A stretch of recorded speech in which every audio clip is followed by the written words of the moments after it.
সম্মানিত দর্শক শ্রোতা, আজ ৩রা নভেম্বর ২০০৯ মঙ্গলবার। বাংলাদেশের জাতীয় সংবাদ মাধ্যমসমূহে প্রকাশিত সংবাদসমূহের উল্লেখযোগ্য অংশ নিয়ে সম্পাদিত অ্যানালগ নিউজরুমে স্বাগতম। ৯০-এর স্বৈরাচার বিরোধী আন্দোলনের পর এই প্রথমবারের মতো বাংলাদেশের কোনো রাষ্ট্রপতির কুশপুতলিকা পোড়ালো বিক্ষুব্ধ জনগণ। ঐতিহ্যবাহী জেলা কিশোরগঞ্জকে ভেঙে দুটুকরো করার মহামান্য রাষ্ট্রপতির ব্যক্তিগত খায়েশের প্রতিবাদে আন্দোলন সংগ্রামের বিস্ফোরণ ঘটেছে কিশোরগঞ্জে। জেলার অখণ্ডতা রক্ষার লক্ষ্যে রাস্তায় নেমে এসেছে ১২টি উপজেলার বিক্ষুব্ধ জনগণ। দলমত নির্বিশেষে স্বতঃস্ফূর্তভাবে পালন করেছে হরতাল এবং অবরোধ।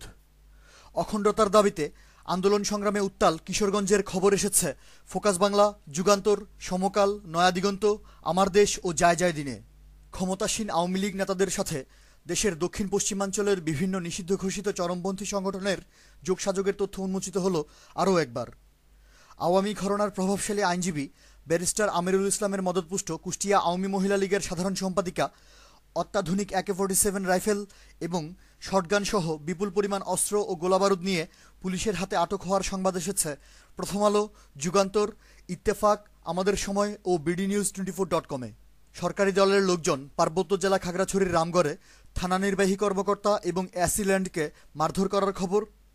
জেলা শহর মুন্সিগঞ্জে বিরোধী দলীয় একজন নেতার শিল্প কারখানায় হামলা, ভাঙচুর ও লুটপাট করার সংবাদ এবং নাটোরের সিংড়ায় বিএনপি নেতাকর্মীদের উপর লাগাতার হামলার খবর এসেছে যায় যায় দিন, যুগান্তর ও আমার দেশ পত্রিকায়।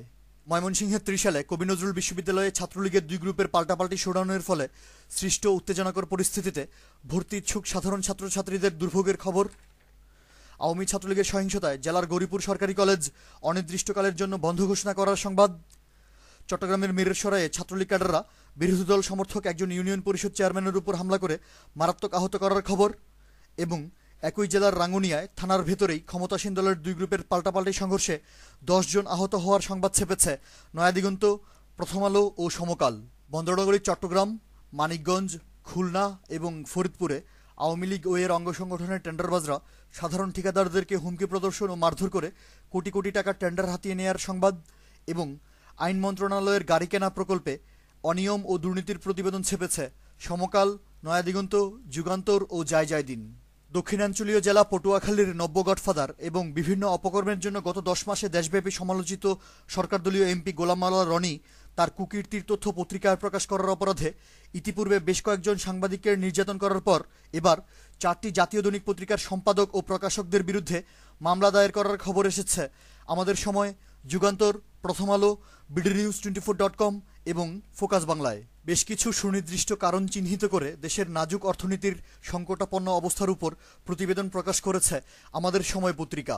ছিনতাই ঘটনায় হাতে নাতে আটক হওয়া 5 জন ছাত্রলীগ কর্মীকে ঢাকা বিশ্ববিদ্যালয় প্রশাসন সাময়িক বহিষ্কার করার খবর এবং সন্ত্রাসী ঘটনায় জড়িত একই বিশ্ববিদ্যালয়ের একজন ছাত্রলীগ কর্মী আটক হওয়ার সংবাদ এসেছে BDNews24.com ও যুগান্তরে। বার্তা সংস্থা BDNews24.com-এ নিউজ আপডেট এসেছে চট্টগ্রাম সরকারি কমার্স কলেজে আওয়ামী ছাত্রলীগের দুই গ্রুপের পাল্টাপাল্টি সংঘর্ষের খবর। অ্যানালগ নিউজ আজ এ পর্যন্তই। আমাদের পরবর্তী নিউজ শোনার আমন্ত্রণ জানিয়ে আজকের মতো বিদায়। ধন্যবাদ।